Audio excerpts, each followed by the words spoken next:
mom says as we pull away.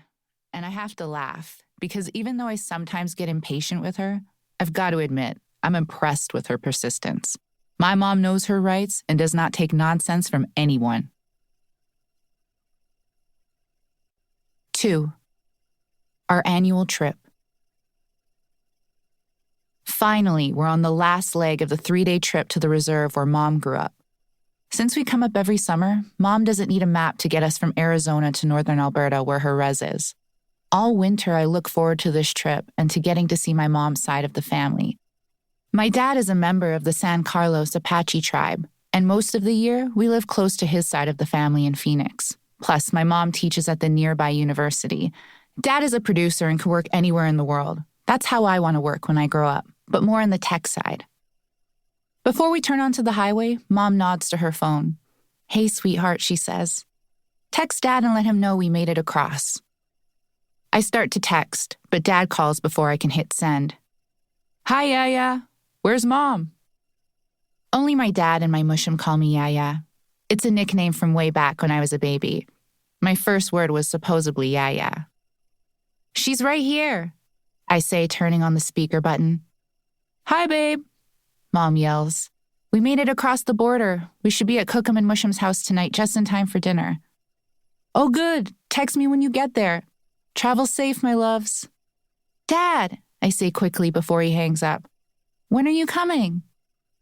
"I have this last project to finish up this week, and it's an all-nighter," Dad says with a sigh. "Then I'll fly up so we can all drive home together." "Cool. Well, don't stay up all night, Dad. Take care of yourself." I sort of feel like Mom, and I look over to see her smiling. "I won't," Dad answers. "Help Mom if she needs you, and keep an eye out for deer. Is little man awake?" I turn around and face the back seat of our SUV. Sage sits behind Mom with his tablet attached to the back of her seat like in an airplane. His movie is paused now, and he's staring out the window. "Yeah, he's right here," I say, pointing the phone in his direction. "Hi, Dad. I'm helping Mom look out for deer, too," Sage yells into the phone. "Good man," Dad yells back. "Okay, drive safe. Love you all. Bye." The phone call ends, and I put the phone back into its dashboard holder. I look at Sage again. His dark brown hair is in 2 braids, and he wears a red bandana wrapped around his head like the elders. His big brown eyes hold mine, and a goofy smile stretches across his face. "What? Why are you looking at me?" "Because you're so cute," I tease him.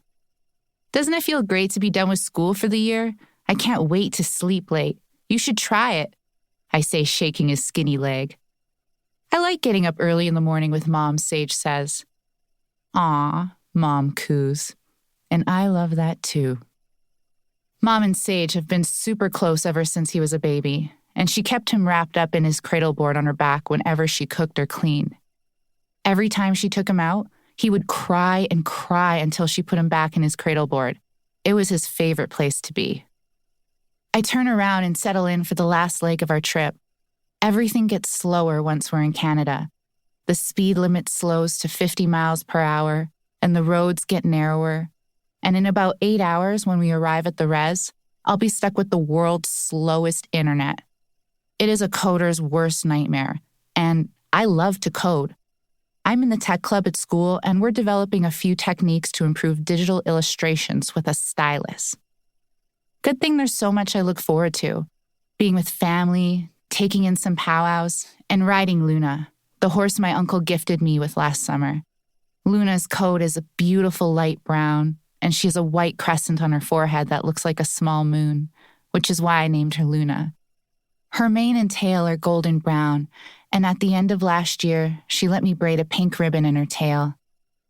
"I still can't believe she let you ride her," my mom says when I tell her that I can't wait to see Luna. "Remember how Uncle Lawrence had been working with her all spring and claimed that she still wasn't rideable?" "Yep," I say. "I guess I have the secret touch. I just walked right up to her and she let me put her tack on and bit in her mouth."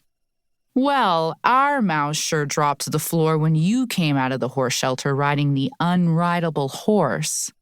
Mom starts laughing. "Did I ever ride a wild horse before?" I ask. "When you were little, you rode with Uncle and Muslim on the horses they